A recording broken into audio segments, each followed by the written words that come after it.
Welcome to Extension Connection on Super Talk 1270. Thoughtful information and discussion with experts from both Burleigh and Morton County Extension Service offices. Extension Connection provides advice on family nutrition, issues in agriculture, lawn and garden, community leadership, homeowner concerns, and so much more. Live from the Super Talk 1270 studio, this is Extension Connection. Good morning, everybody. This is Burleigh County with the Extension Connection. I am Chandra Zieman-Belinsky, the Family and Consumer Science Agent, joined here by one of my favorite co-hosts, Amelia Dahl. Good morning, everybody. Amelia Dahl, 4-H Youth Development Agent over in Burleigh County. Okay, so today I'm going to talk a little bit about food safety and how it pertains to food preservation. We are growing some things right now probably in our gardens. If you're not, you can go down to the farmer's market. Several options in purchasing locally. So we'll talk about that, food preservation, and I'm offering a few classes within the community. So let me rattle those off, and then I'm going to turn it over to what Amelia is going to talk about. So currently, as far as we actually have in our county, or I should say community, if you're in Morton County, please join us if you find that you would benefit from a hands-on food preservation class, because it's not very often that Extension is able to offer these. So we still have this Thursday, water bath canning class, where we'll talk about pickling, and that could be cucumbers, that could be green beans, etc. In August, on the 22nd, which happens to be a Saturday, we will be offering a water bath canning specifically of salsa class. These are 3-hour classes. They do have a small fee of $5, but you'll actually get to take home at least one jar of product, so that's exciting. Which is a pretty good deal. Yeah. Because even just getting a jar and the lid and the produce to go into it, that's probably more. Yeah, like $5. Yeah, that's right. So that's exciting. We're partnering with the United Tribes Technical College Extension Program as well. So I really appreciate Jan Keller over there. And on the 30th of September, we have a apple fruit leather. And this is a demonstration only. We might get a little bit hands-on, but of course, to dehydrate apples, it takes a good, well, they say 5 to 10 hours, depending. So we won't do that hands-on. But that's a fun one to do with your kids. That's right. That's something that they can get involved with. So that one will be exciting. Mm-hmm. And Amelia specializes in working with kids. I do quite a bit too, but that was her first inclination. Hey, this would be good with kids. So that was good feedback. So what are you going to talk about today? We're going to talk about the importance of extracurricular activities and how to raise a compassionate child. I love that. Really? Yes. Okay, so Bob talks a lot about that. Yes. Compassionate. Yeah, being a caring. This is specifically 6 strategies for raising a kind and caring teen. So it's more related to those teenagers, but I really think that it's never too early to start working on those skills. That's right. Okay. So yeah, my job is 4-H, but I'm also the youth development agent, and so both of these definitely apply to youth development. And with the school year coming up, I think, which parents, please don't hate me, but I'm kind of excited for the school year to come. I know there are probably all my high school 4-Hers are probably cussing me right now for saying that, yay, school's coming. Yeah, we still need summertime, but yeah, it's good to anticipate. I think that's good.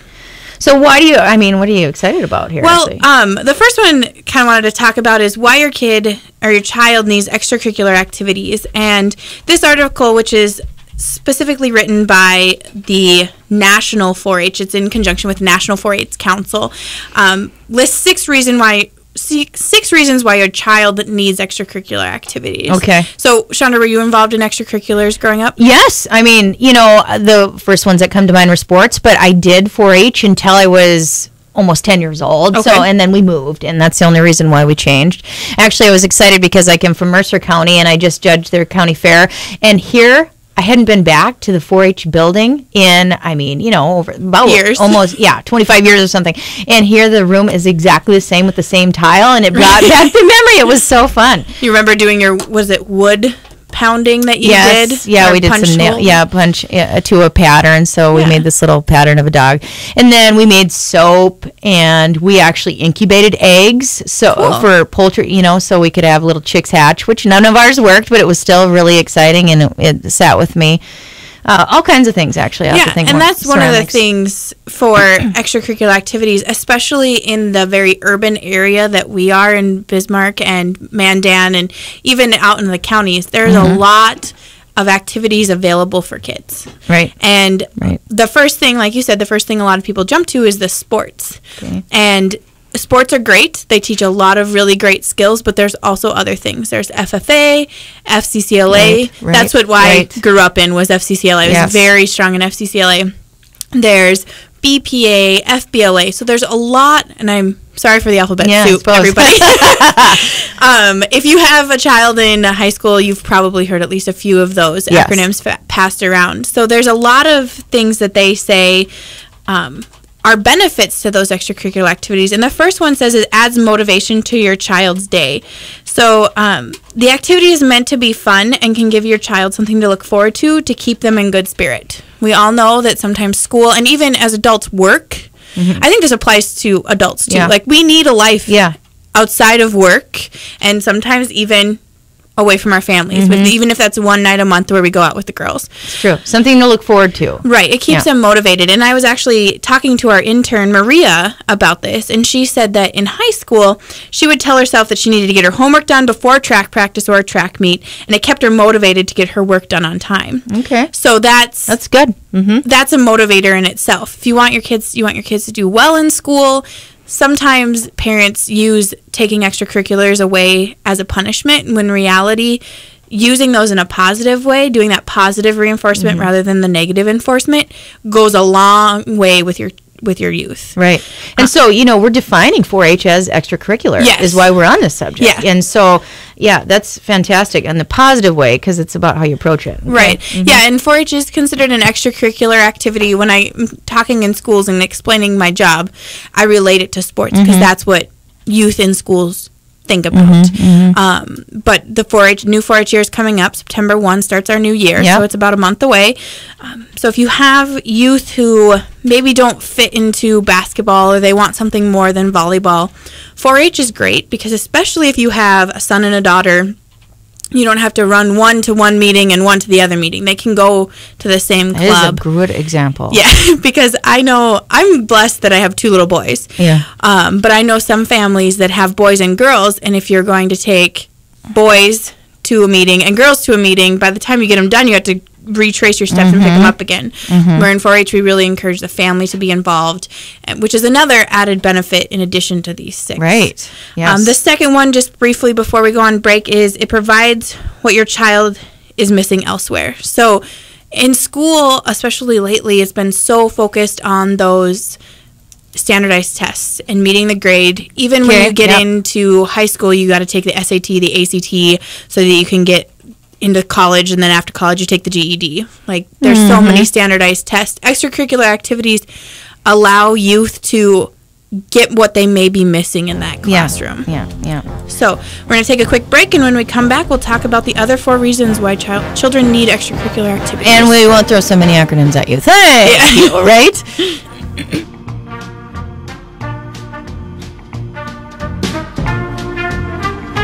Currently, it's 73. Get the app called Radio Pup for your iPhone and take us everywhere you go. Bismarck and Mandan's own Super Talk 1270. Good morning. This is Chandra Zeman-Belinsky, and I am the FCS agent with Burleigh County Extension. You've joined us with the Extension Connection this morning, and I'm joined by Amelia Dahl, and she's our 4-H Youth Development Agent, talking about some really good information on extracurricular activities, 4-H being one of them, and how we can develop what? Compassion. Kind and caring teens. Okay, Yes. teens. So before the break, we were talking about 6 reasons why your child needs extracurricular activities, and we talked about adding motivation to your child's day and providing your child what they may be missing elsewhere. So the third reason they list is providing social opportunity for joint interests, which I feel 4-H does very well with. This is going to be my 4-H plug for the day. That's okay. We have 27 clubs over in Burleigh County, and I know Morton County has several clubs as well.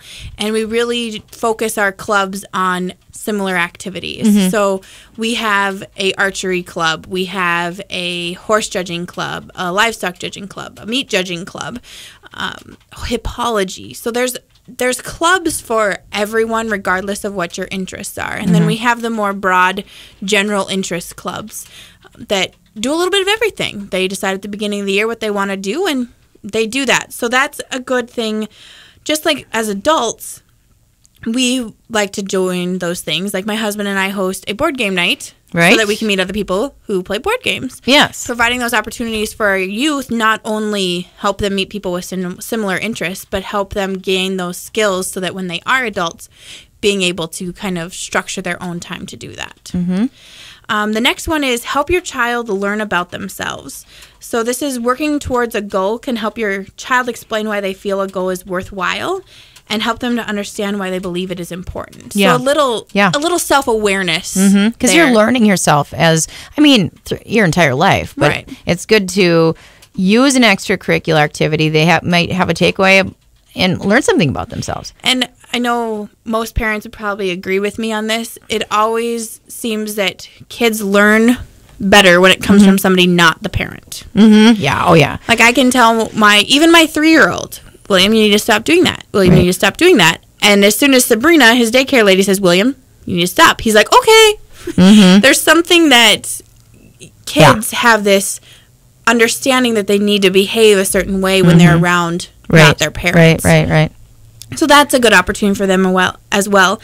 And the sixth one is it looks good on applications. Sure. If you're going from high school and applying for college, applying for scholarships, if you're somebody who has extracurricular activities that you were involved in. Now, there's a big difference between saying, I'm a member of the science club, and you don't even go to meetings, to I'm a member of Family Career Community Leaders of America, which is the FCCLA acronym I threw out earlier, and I held these offices, or I did these projects, or I was in 4-H and I helped build the playground. Would you like to see the playground?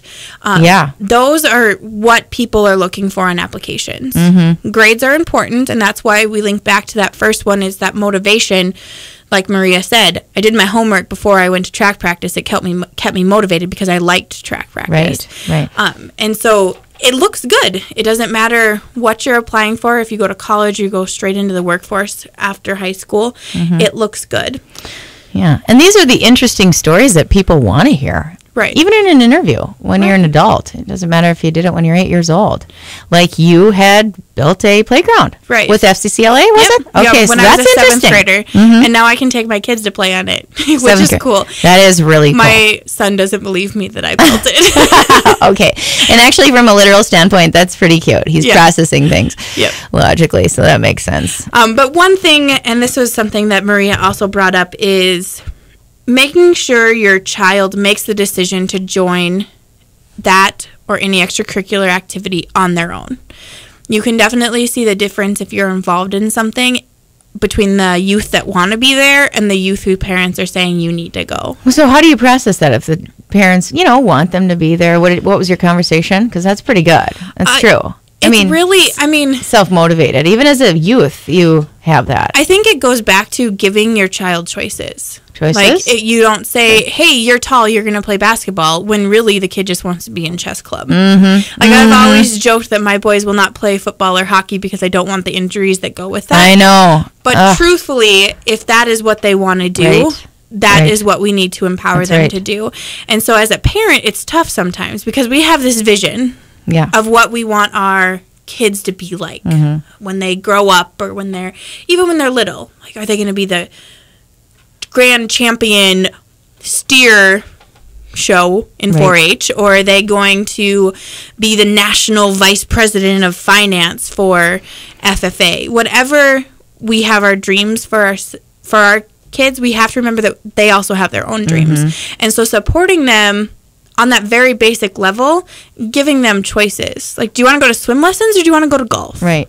And being okay with that decision. And I think that's a even bigger struggle for parents, because we say we give our kid choices, but are we okay with the final outcome that they make? So extracurricular activities most certainly are important, but make sure that you're allowing both the child and the parent to be on board with an extracurricular activity. Right. Well, that sounds good. You know, and I think every time we're on the radio, which is every other week, and, you know, we split that across our team in Burleigh County. So I haven't been on the radio for maybe a month and a half, but regardless, every time I'm in this seat, I always think, why didn't I bring how the statistics that we look up every once in a while on how 4-H benefits? And then, there's studies that have been done, and whatever the percentage is, the youth that are in 4-H are much more likely to get a 4-year degree, even an advanced degree. I mean, so whether it's 4-H, and I think I'm a huge 4-H proponent. I have so many memories. I was in 4-H only until I was just before my 10th birthday. We moved away, and I didn't join 4-H in the new community. You know, you kind of figure yourself out and you get your feet wet in the new place. So then I joined soccer and swimming. It was the thing instead. But regardless, so when it comes to the stats of how extracurricular improves specifically 4-H, your kids are much more likely to make something of themselves. Well, and there's also that the study you're referring to is the learner study, and they did this study specifically on 4-H, and it also shows that 4-H youth are less likely to participate in binge drinking, drug and alcohol consumption even after they're 21. They're less likely to get pregnant as a teenager. So they did all this in the study. Yeah. I'm glad you know what I'm talking about. Yeah. Yeah, there's a lot of really great benefits to being in 4-H. Yeah. And I think on the very basic level, 4-H is about making what you want to make and being able to exhibit that. We just had our achievement days, and I know, Chandra, you saw at Static. The Static night is so fun. You see kids that you would never think in a million years would stand up in front of anybody and say anything, and they are there in front of a judge telling them how they made this extension cord and what the colors of the wire are and why they did it this way and what they're going to use it for. And so that's a good skill in itself. But the long-term benefits of 4-H are just amazing. Yes. And so as your youth are picking up a skill in 4-H, because there's many, whether it's a crafty skill or how to rebuild a mechanical motor or something, they're taking away a life skill, especially when it comes to static exhibits. Yes, definitely. And I tell you what, if you need some examples, right now the North Dakota State Fair is going on, and there is that exhibit hall where they specifically have FFA exhibits as well as 4-H exhibits, and you wouldn't believe there are some kids that have built a tractor or completely refurbished a snowmobile, and it's just neat to see. So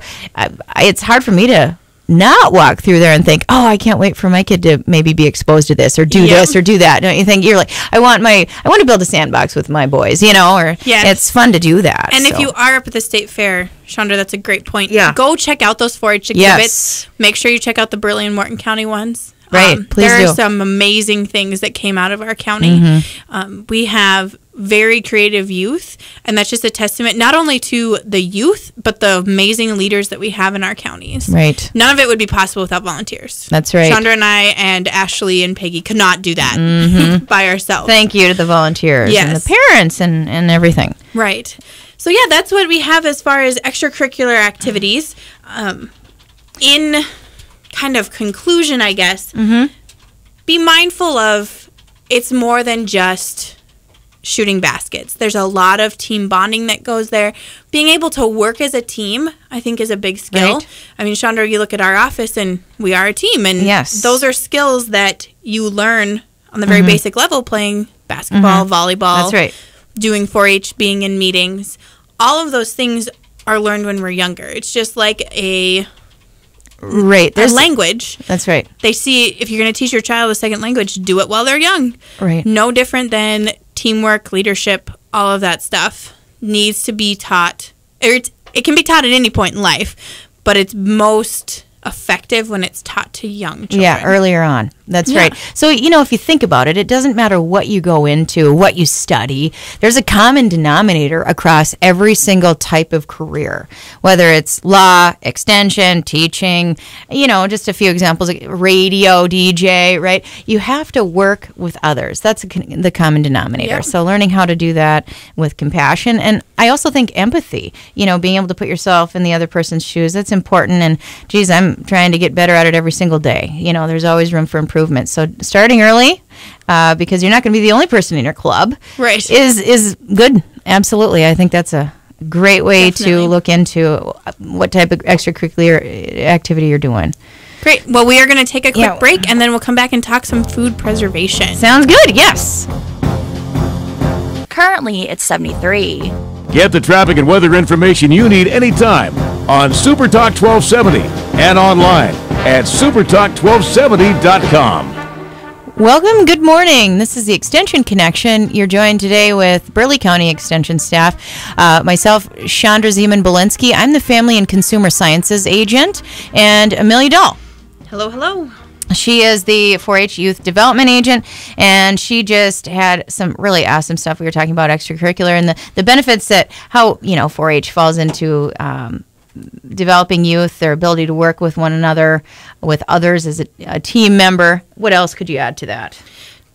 Being, like you said, part of a team, motivation, and providing an opportunity to be with people with like-minded interests. And giving them that place that they may be able, they're getting something that they may not be able to get anywhere else. True. And then, I love that idea of, can you imagine if youth I'm sure everybody has something that was a talent that they were even maybe innately born with. Who knows? I mean, there's the argument out there of whether it's nature versus nurture. But if you didn't expose yourself, or your parents didn't expose you to what that could potentially be. Right. And so that's what we're trying to do here, to help you achieve your fullest potential. And in turn, working with the group and becoming empathetic, compassionate as you do so. Because as we were saying earlier, there's one common denominator to any career area that you may choose to seek, and that is working with others. Yep. You're going to have to do it at some point, and it's good to do. Okay, so let's move into the next subject today that we're going to talk about: food preservation, a bit about food safety. It's not a secret, my background is food science, and so I'm going to start with a little bit of the science behind food preservation. And this is a subject that comes up actually year-round. It doesn't matter if we're in growing season or not here in North Dakota, which I would define as probably maybe April to even early November or some September. Yeah, April's a little early even. I'm told by the egg agents you want to have a ground temperature of about 50 degrees before you start planting a garden. That was news to me before I started Extension, but that seems about right. And so the food science behind food preservation. Okay, so let's talk about what are a few types of food preservation. Water bath canning. Okay, water bath canning. Is this a test? No. It's a brainstorming session. How about you, Jim? What do you have? Jim is our fantastic radio employee here. What's your title, Jim? My title? Yes. Here, my job title? Yes. Radio man extraordinaire. Acting brand manager. Okay, and sometimes you'll hear him on commercials. I know I hear him almost every morning. Okay, so food preservation. Do you have a topic?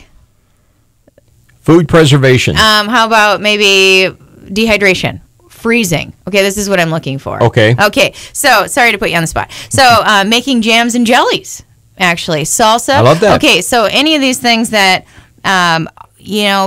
basically make it so that the food that we consume can be kept longer than it would be if it was consumed absolutely fresh off, out of the ground. So from farm to table. Anything with meat in it, soup, chili, that kind of thing. Exactly, especially because those are higher risk. So Bingo. At dairy, let's say they spoil faster without being scientific about it. So those are some things. Now, I wanted to take it back a notch and talk about the science of it, because it's interesting to me. Stop me if it's boring, okay, Amelia?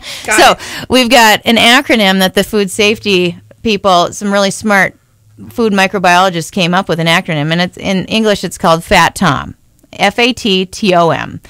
And it's just because it's, the letters that are scrambled up make a word in English. The F stands for food.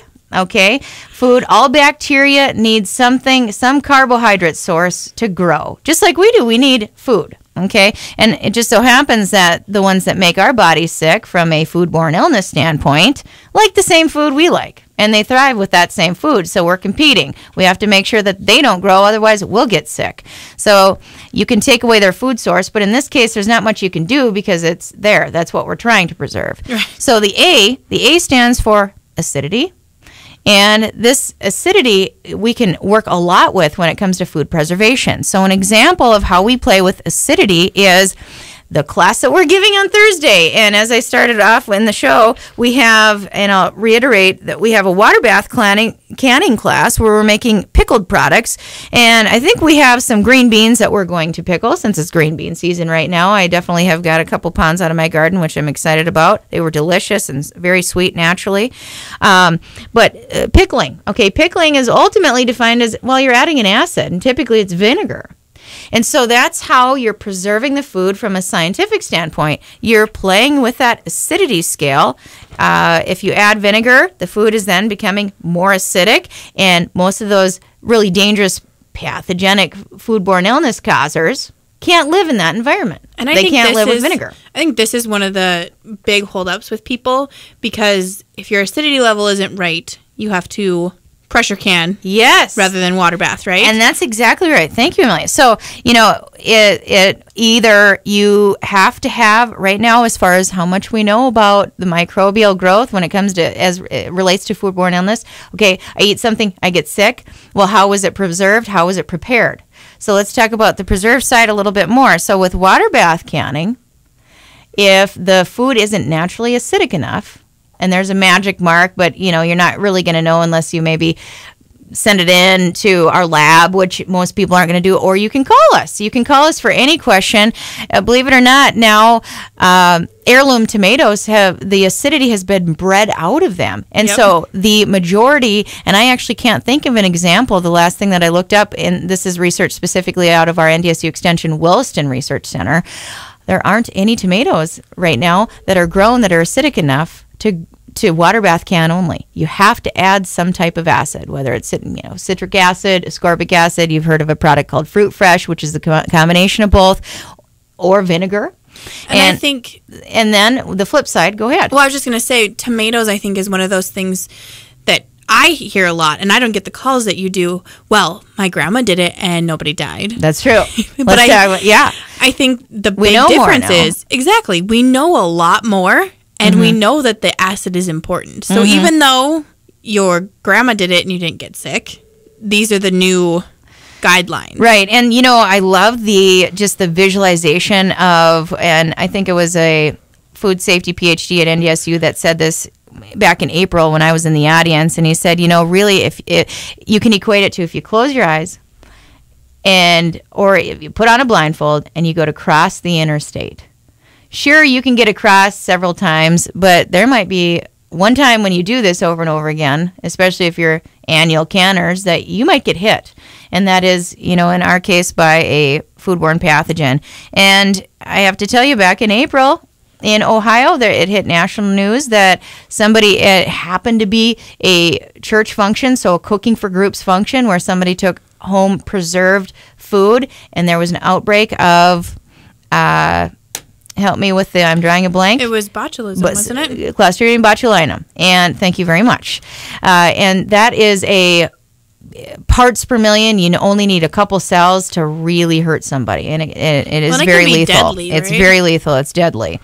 And so I think there were a good handful, maybe 16 individuals that were hurt. And then, if you're interested, I can send you the specific article. But that one hit the community, especially the food safety community, as an example of it can happen. If you're walking across the interstate blindly, you are going to get hit eventually. So it doesn't matter. And if you have an old recipe, it's a family recipe, call us and see what, we can at least walk you through what the ratios are nowadays that we know our research shows that are safe. I can't validate your family recipe necessarily, but we can walk through what our recommendations are. So if you have especially vegetables, but fruits or vegetables that are not acidic enough, the other option beyond water bath canning is pressure canning. And some people we had a pressure canning class last week, and if you're interested in pressure canning class, call our office at 221-6865. That's the Burley County Extension office. I'd love to know if you're interested, because I can always have a class.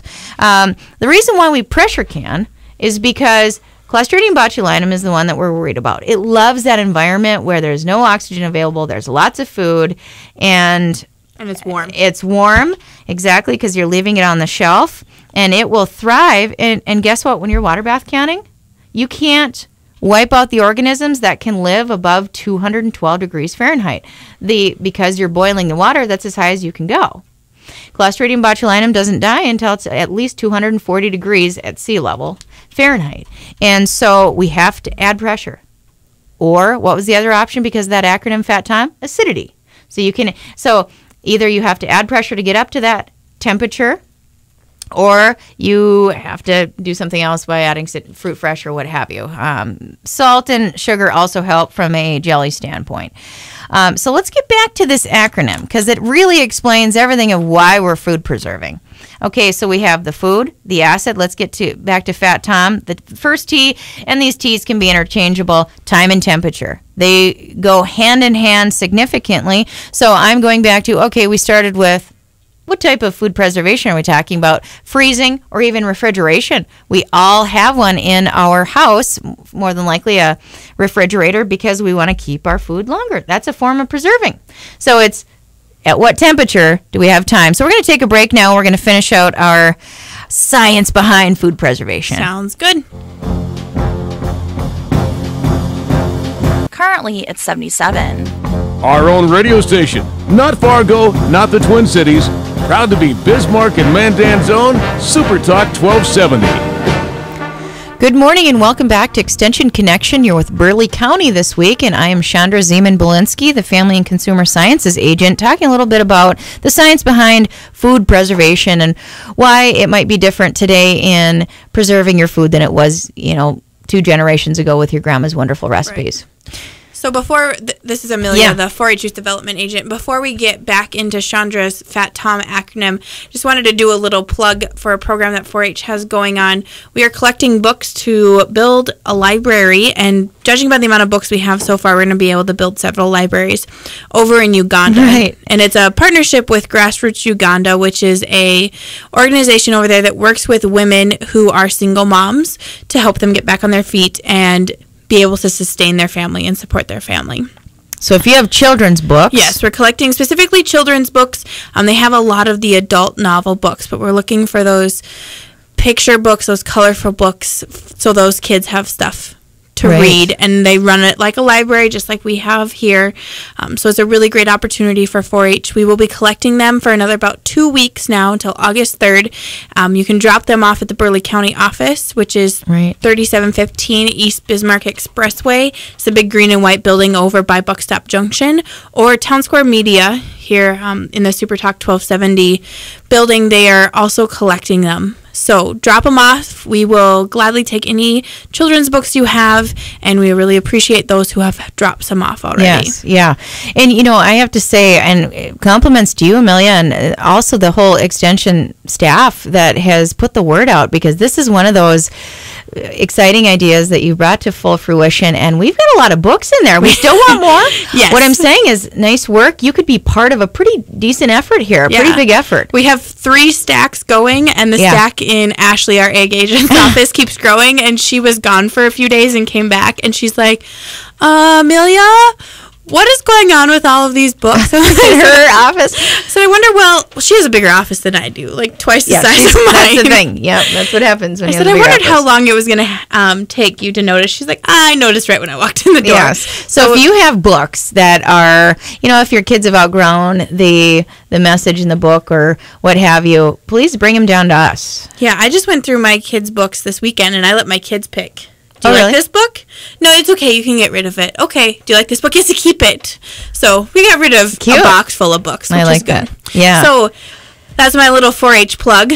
Back to this Fat Tom. Yes. Okay. So we're going through the Fat Tom, the measures of how we can control the growth of bacteria so that it doesn't get us sick when we eat our food. This is foodborne illness talk here, and why nobody wants. Exactly. Nobody wants to get sick, and there are cases that happen every once in a while. Mm-hmm. And, especially when you're cooking for groups, you have to be especially careful. But this applies to your own kitchen.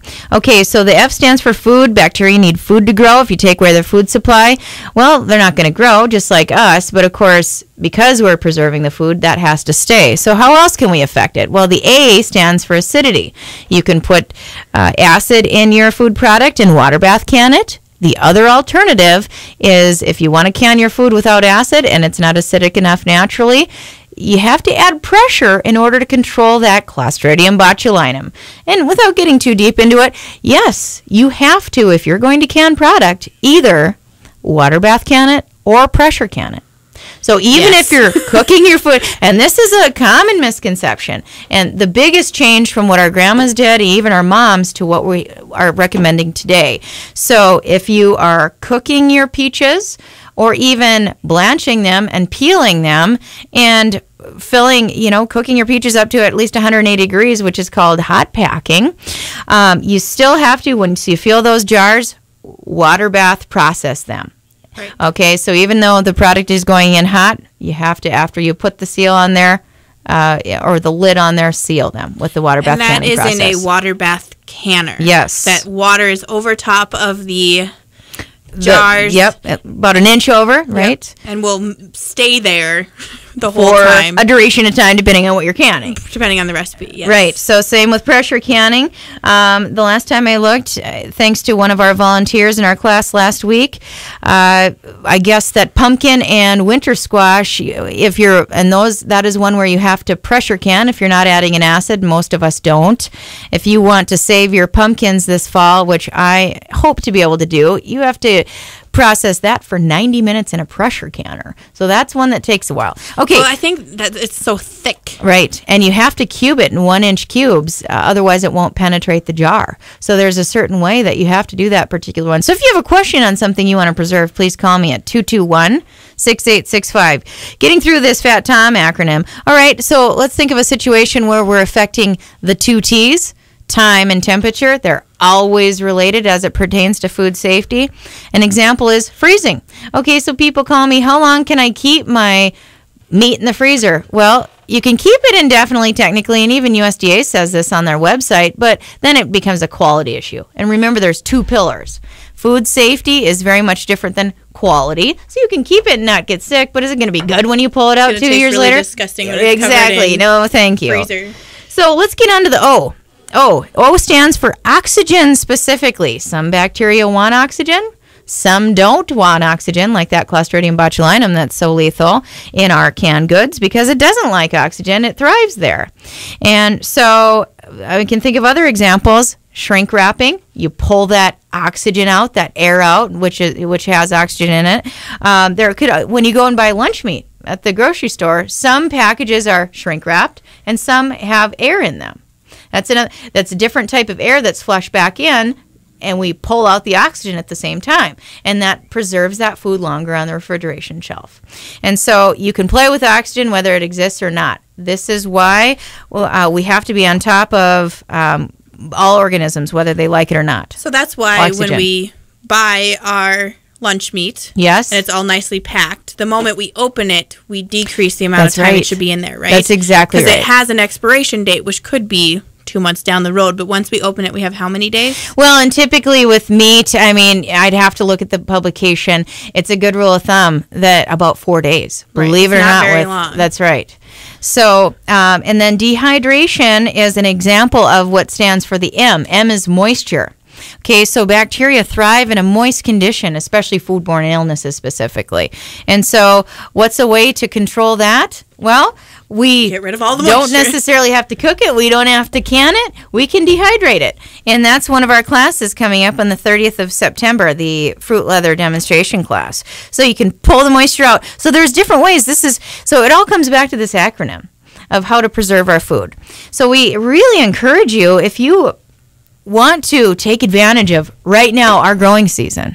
And if you go down to the local Biz Market, which is on Tuesdays and Saturdays in Saratoga Park, if you go to Urban Harvest on Thursday afternoons downtown, whether you have a co-op that you are a part of, this is the growing season, especially locally, and so you're even being green if you don't have to have your product shipped in. Preserve it, and we always say you want to preserve your best. You're not going to go to the store and buy something that's frozen to pressure can it, right? So you preserve your best, your most local, and especially if it's picked at peak ripeness. These classes that we have yet to offer through this canning season, this Thursday we have a pickling, water bath canning class. And thanks to the tribes, the United Tribe Technical College and their extension program, we're using their commercial kitchen to do this. So you'll take home a can of product, which is pretty exciting. So I think we're going to do green beans. You don't like green beans. That's true. But even if you don't, you'd be surprised. And for all of you parents out there, we were talking a little bit about influencing your children and, letting them find what you might have an agenda for your child, but they might not be interested in it. Same thing when it comes to food. Believe it or not, your kids might actually like spinach, especially when it's nicely crisp and fresh versus, cooked and soggy, right? My 3-year-old is convinced. We planted rainbow carrots in our garden this year. Yes. And he's convinced that he'll only eat rainbow carrots, not regular carrots, because the rainbow carrots taste better. And so I'm going with it. Everything's going to be rainbow this year because he'll eat it. Did you plant them from seed? Yes. Okay, that's exciting. I want to say about 3 years ago, I did the rainbow carrots, and I loved them. I loved seeing the white and the purple. He's going to love that. It's one way to get your kids into it. And out there, and we're about to close here, but out there are green beans that are purple, so purple beans, and same thing with carrots. It's a fun way. Last year I grew purple jalapenos. Okay. Oh, really? Yeah, okay. they were really good. That's very neat. I have a beautiful purple bell pepper right now on one of my plants. So thank you for joining us. Please call our office if you're interested in signing up for a food preservation class at 221-6865. That's the Burley County Extension Office. Bring your books down for the book drive. And if you have youth interested in participating in 4-H, our new 4-H year starts September 1. So give me a call. We can get you set up with a club and get you all signed up and ready to go. So hopefully you enjoyed our Extension Connection show today, and, we'll see you in a couple weeks. Have a great week.